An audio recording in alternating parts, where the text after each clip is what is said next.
আসসালামু আলাইকুম এভরিওয়ান, ভোজন বিলাসী বাঙালিদের স্বাগত। আমি আজকে সারাদিনে কী কী রান্নাবান্না করেছি সেটা নিয়ে আজকের ব্লগটা। সকালে নাস্তা করার পরেই দেখলাম বাবা বাজার এনেছে।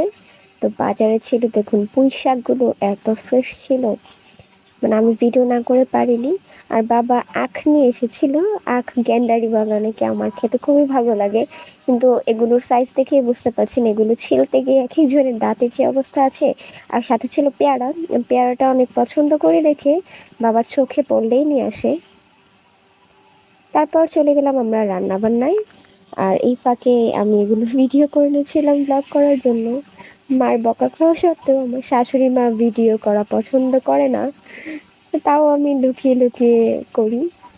এই যে রান্নার সময় আমরা আজকে রান্না করেছিলাম চিংড়ি মাছ পুঁই শাক দিয়ে, মানে চিংড়ি মাছ দিয়ে পুঁই শাকের ঝোল। এটাকে কে কী বলেন জানাবেন। আমি আজকে এটা ফার্স্ট টাইমের মতো করিয়েছি, কেউ শিখিয়েও দেয়নি, ইউটিউবেও দেখে নিজের মতো করেছি, আলহামদুলিল্লাহ মজা ছিল। আর এটা হচ্ছে শোল মাছের ঝোল বলা যায়, বা শোল মাছের তরকারি, পেঁয়াজ দিয়ে ভুনা, শোল মাছ পেঁয়াজ দিয়ে ভুনা করেছিলাম। আর আমি সবসময় যে কোনো মাছের লেজটা আলাদা ভেজে সেটা দিয়ে অন্যরকম একটা আইটেম করার ট্রাই করি। অনেকে মাছের তরকারি খায় না, যেমন আমার মাছের তরকারিটা পছন্দ না, ভাজা মাছটা পছন্দ। ওই যে আমি শোল মাছের লেজগুলো এখানে ভেজে নিয়েছি। আর মাছগুলো যেই মশলা মাখিয়ে, মানে যে পাত্রে মশলা মাখিয়ে নিয়েছিলাম সেই পাত্রেই আমি কিছু পেঁয়াজ কুচি কেটে তারপর হচ্ছে ভালোভাবে সেই মশলাতে মেখে আমি তাওয়ায় এই তেলের মধ্যে ভেজে নিয়েছিলাম। সেই ভিডিওটা নিতে পারিনি। এই যে দেখুন, আমি মশলার ভিতরে এই পেঁয়াজগুলো নিয়ে নিয়েছিলাম, ভাজার ভিডিওটা নিতে পারিনি। এই যে পেঁয়াজগুলো ভাজা হয়ে যাওয়ার পর, আর পেঁয়াজ ভাজা শেষে আমি কিছু কাঁচা মরিচও ভেজে নিয়েছিলাম। আমাদের বাসায় শুকনা মরিচ, মরিচ ফাঁকি কিছুই ছিল না, তাই আমি কাঁচা মরিচটা একটু ভেজে নিয়েছিলাম।